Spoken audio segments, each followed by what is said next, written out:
అత్యంత క్లిష్ట పరిస్థితుల్లో చంద్రబాబు 2014లో ఆంధ్రప్రదేశ్ ముఖ్యమంత్రిగా బాధ్యతలు చేపట్టారు. రాష్ట్ర విభజనతో ఆదాయాన్ని కోల్పోయిన ఏపీ లోటు బడ్జెట్లోకి వెళ్ళింది. రాష్ట్రానికి రాజధాని కూడా లేకపోవడంతో ఆ బాధ్యతలతో ఆయన ముఖ్యమంత్రిగా ప్రమాణం చేశారు.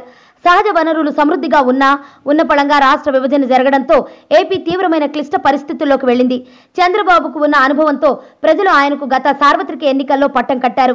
చంద్రబాబు ఏపీ సమస్యల్ని ఎలా పరిష్కరిస్తారో అన్న ఆసక్తితో లోకల్ నుంచి జాతీయ మీడియా వరకు అందరి దృష్టి చంద్రబాబుపై పడింది.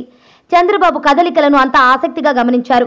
ఈ నేపథ్యంలో చంద్రబాబు తిరిగి అధికారం చేపట్టాక ప్రజాధనాన్ని వృధా చేస్తూ చేపట్టిన దుబారా ఖర్చులపై ఓ జాతీయ మీడియా సంస్థ ప్రత్యేక కథనాన్ని వెలువరించింది. ఈ కథనంలో నిస్తేజపరిచే నిజాలను ఆ సంస్థ ప్రకటించింది. కేవలం ఏడాదిలోనే దాదాపు 100 కోట్ల రూపాయల వరకు చంద్రబాబు తన వ్యక్తిగత సౌకర్యాల కోసం ఖర్చు చేసినట్లు ఆ సంస్థ పేర్కొంది.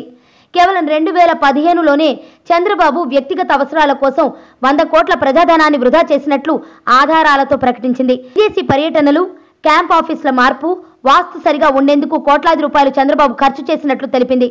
ఇంకా చాలా ఖర్చులు ఉన్నాయని, వాటి వివరాలు బయటపడకుండా జీవోలను సీక్రెట్ క్లాజులో చేర్చినట్లు సదరు సంస్థ పేర్కొంది. కేవలం విజయవాడలోని క్యాంప్ ఆఫీస్ కోసమే 21.3 కోట్ల రూపాయలు ఖర్చు చేసినట్లు తెలుస్తోంది. ఏపీ ఎదుర్కొంటున్న కష్టాలేంటి, చంద్రబాబు దుబారా ఖర్చులేంటని సదరు మీడియా దుయ్యబట్టింది.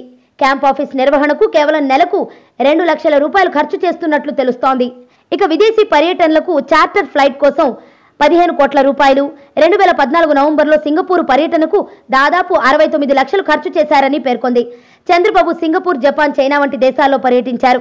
హైదరాబాద్ నుంచి ఆయా దేశాలకు విమాన సౌకర్యం ఉందని, అయినా కూడా లక్షలు కోట్ల రూపాయలు ఖర్చు చేసి అద్దె విమానాలలో వెళ్లవలసిన అవసరం ఏంటని ప్రశ్నించింది.